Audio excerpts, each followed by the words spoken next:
تھک گئی جو میری روح تو میں سجدے میں گر گئی، ٹوٹی جو دنیا سے امیدیں تو میں اللہ سے جڑ گئی۔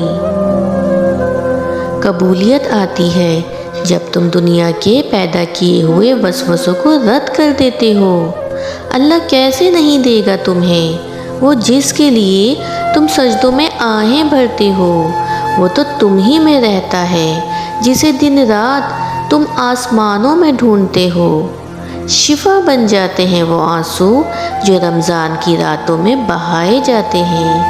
کن کہتا ہے اللہ اور ایک پل میں مقدر بدل دیے جاتے ہیں۔ تمہارے نصیب میں جتنے بھی معاوضے ہیں سب اللہ نے سنبھالے ہوئے ہیں۔ انتظار کر لو تھوڑا سا کہ وہ بس آنے ہی والے ہیں۔ وہ رب تو تمہارے ہر خدشات کو سمجھنے والا ہے۔ غم نہ کرو، بے شک اللہ تمہارے ساتھ ہے۔ اللہ کہتا ہے ہر مشکل کے بعد آسانی ہے، ممکن کے دروازے بند ہو گئے، یعنی اب ان کی راہ کھلنے والی ہے۔ اگر اللہ نے تمہاری اس ہتھیلی کو خالی ہی رکھنا ہوتا تو وہ تمہیں کبھی بھی ان ہاتھوں کو جوڑ کر مانگنا نہ سکھاتا۔ یوں ہی تو نہیں پا لیا تہجد کا سجدہ تم نے، کچھ تو ایسا ناممکن ہے جو تمہارے لیے ممکن ہونے والا ہے۔ جب تم بند دروازوں پہ راضی ہونا سیکھ لیتے ہو تب اللہ تمہارے لیے معاوضوں کے دروازے کھول دیتا ہے۔ جب تمہارا دل بغیر کسی وجہ کے اداس ہو تو سمجھ جاؤ تمہاری روح سجدہ مانگ رہی ہے۔ اگر قسمت کا لکھا ہی سب کچھ ہوتا تو اللہ کبھی بھی ہمیں دعا کا حق نہ دیتا۔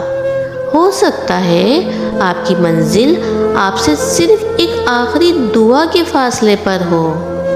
دوران دعا آنکھوں کا بھر آنا قبولیت کی سب سے بڑی دلیل ہے۔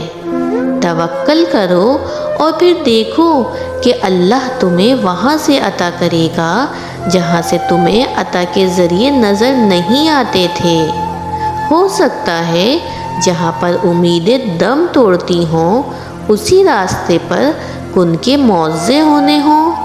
اللہ نے پسندیدگی دل میں پیدا کی ہے تو وہ ملانے کا سبب بھی بنائے گا۔ ممکن ہے وہ تمہیں بہت جلد نوازنے والا ہو، بس تم ہمت مت ہارنا۔ تہجد وہ وقت معجزہ ہے جب تمہاری صدائیں ساتویں عرش سے ٹکراتی ہیں اور اللہ سے کن کہلواتی ہیں۔